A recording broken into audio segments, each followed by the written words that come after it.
You've probably heard of fiber optics, the thing that was installed in your neighborhood several years ago that gave you super fast internet.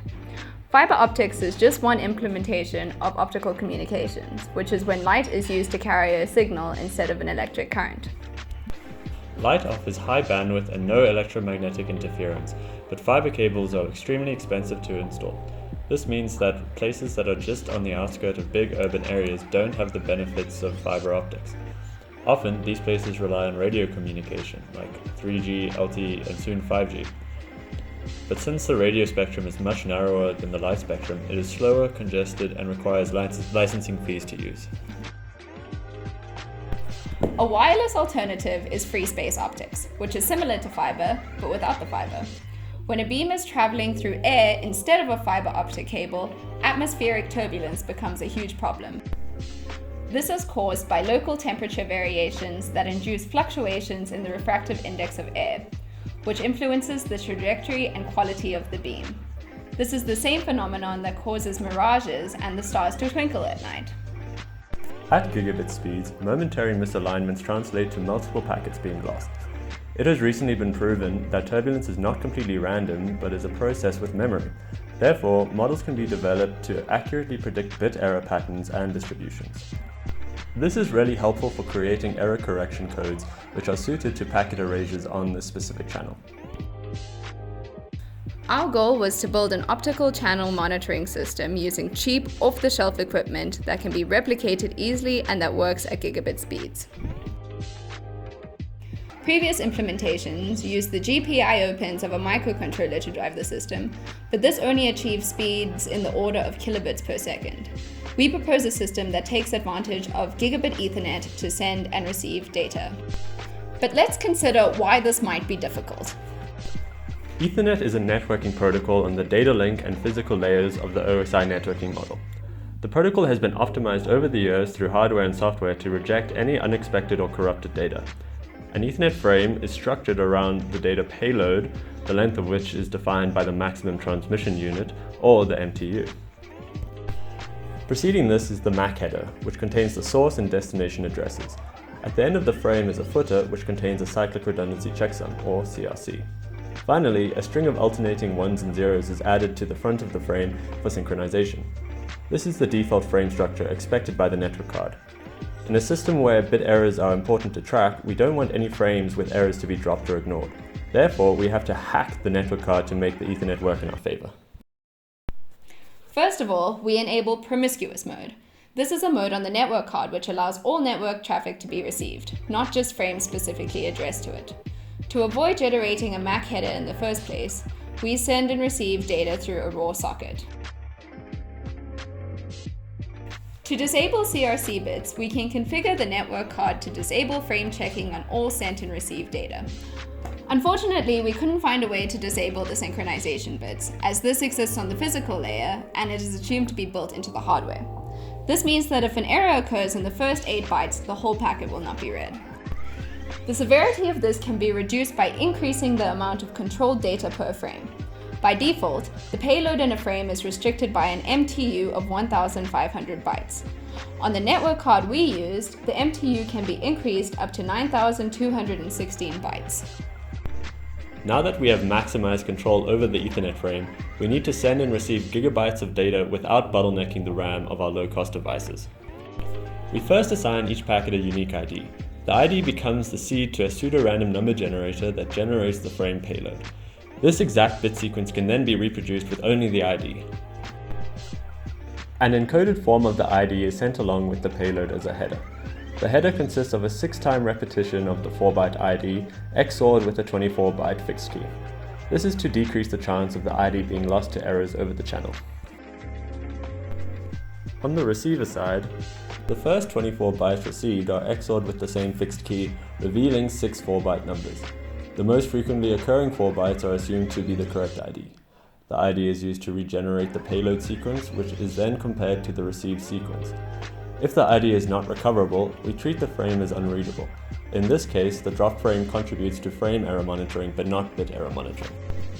With all this in mind, the operation of tracking errors is memory intensive, and even with multiprocessing and optimization, the system could not work in real time. To combat this, all the received data is written to the hard disk to be processed later. All the available cores XOR chunks of the expected data with the respective received data to locate where the errors occur exactly. The results are then combined into a single HDF5 file, which is optimized for large sets of data. This holds all the information required for useful analytics and can be visualized on any device. The system was implemented on 2 mini PCs, a sender and a receiver. To make an optical link, SFP transceiver modules are used. SFP stands for Small Form Factor Pluggables. These are media-specific modules that are often used in networks to connect fiber optic cables and, in some cases, copper cables. They are really useful because they have a built-in optical transmitter and receiver, as well as optical diagnostic monitoring, which we can use to track the received optical power. Copper SFP modules are used to forward the electrical signal from the Ethernet cables. A custom SFP to SFP bridge is used for the optical to electrical conversions and for tapping into the built-in optical monitoring. In the experimental setup, the sender PC generates data and sends it through an Ethernet cable to the SFP bridge. An optical signal is generated and sent firstly over fiber to act as a control. Secondly, the signal is sent through a fiber to a collimator set on a translation mount. The beam goes over free space and is received by a second SFP bridge. Here, it is converted back to Ethernet and processed by the receiving mini PC. The HDF file is downloaded over the local network and the data is visualized on our own computers.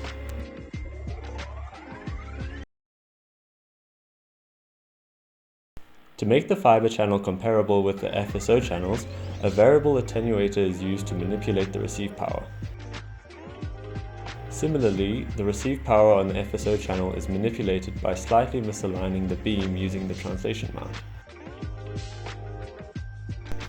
Multiple runs were performed at different average receive powers by slightly adjusting each channel attenuation. The FSO channel was tested over 60 centimeters and 20 meters in the lab. This is to show the increased effect of turbulence over longer distances.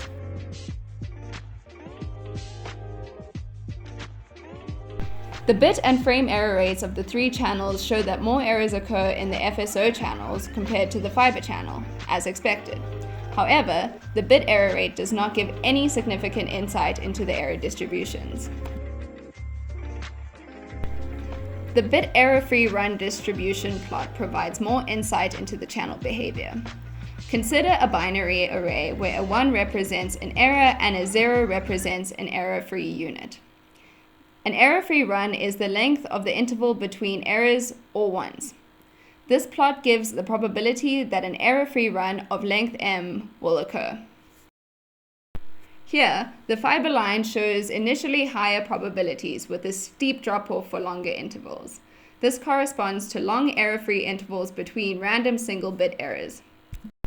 The FSO channel lines show that there are long error-free intervals, as well as many runs with intervals under 10 bits long. This is a reflection of a sustained error state rather than randomly distributed errors. Although unintuitive, this graph suggests bursty errors on a channel with memory. To further simplify the visualization, we created a plot that shows the locations of errors in each packet. These plots show how errors in the fiber channel are less frequent while long bursts of errors occur in the FSO channel. Here, green bars mean frames fully received without any errors, blue represents the location of bit errors, white intervals are error-free but are a part of a corrupted frame, red shows when a frame is dropped midway. Finally, black is an unreadable frame, where the ID was too corrupted to decode. The burstiness of errors is evident on these graphs.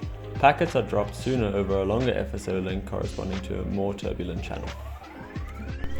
An important observation to make from these graphs are the red drop-off lines at the end of each frame. This likely corresponds to a brief interruption in line of sight, which causes the packet to be dropped. The next bits will only be received at the next valid synchronization. Once a frame is dropped, the behavior over the channel is unknown. Additionally, when bursts of errors occur at the very end of a frame, it is likely that the errors persist over the beginning of the next frame, corrupting the synchronization bits and preventing the frame from being read. This is why it appears that errors only occur at the end of packets, and is a direct result of not being able to disable the synchronization bits. Another set of data to investigate is the frame error locations. In this plot, black means error-free frames and yellow means a corrupted frame. The main trend confirmed by these graphs is that an increase of distance leads to more error frames. In the future, it is important that the timing of error occurrences and frame drops is recorded in the data file. Although this would provide more information about frame drops, it would make the program even more memory I/O intensive, but allow for more data about the frame errors than the current system. The system could also be implemented on more sophisticated hardware, such as FPGAs. However, it would not be off-the-shelf or easily replicated. The benefits of this is the ability to analyze an input stream of data without worrying about the synchronization bytes. It could potentially be used to analyze channels of higher data rates. The experiment can be improved by testing over longer distances and using practical FSO systems rather than the makeshift SFP setup. Additionally, the effect of using real data rather than pseudo-random bit sequences would be an interesting comparison to make. To summarize, a low-cost bit and frame error rate tester was designed using the Gigabit Ethernet on off-the-shelf Linux embedded devices. All but one of the frame checking features of Ethernet were disabled, which caused problems for the performance of the channel analyzer. However, the results showed the expected behavior of the FSO channel in comparison to the fiber channel. This setup can be useful for experimental use in low-budget situations, using any Linux embedded device with Gigabit Ethernet. It can be improved with additional frame dropping analytics such as time tracking.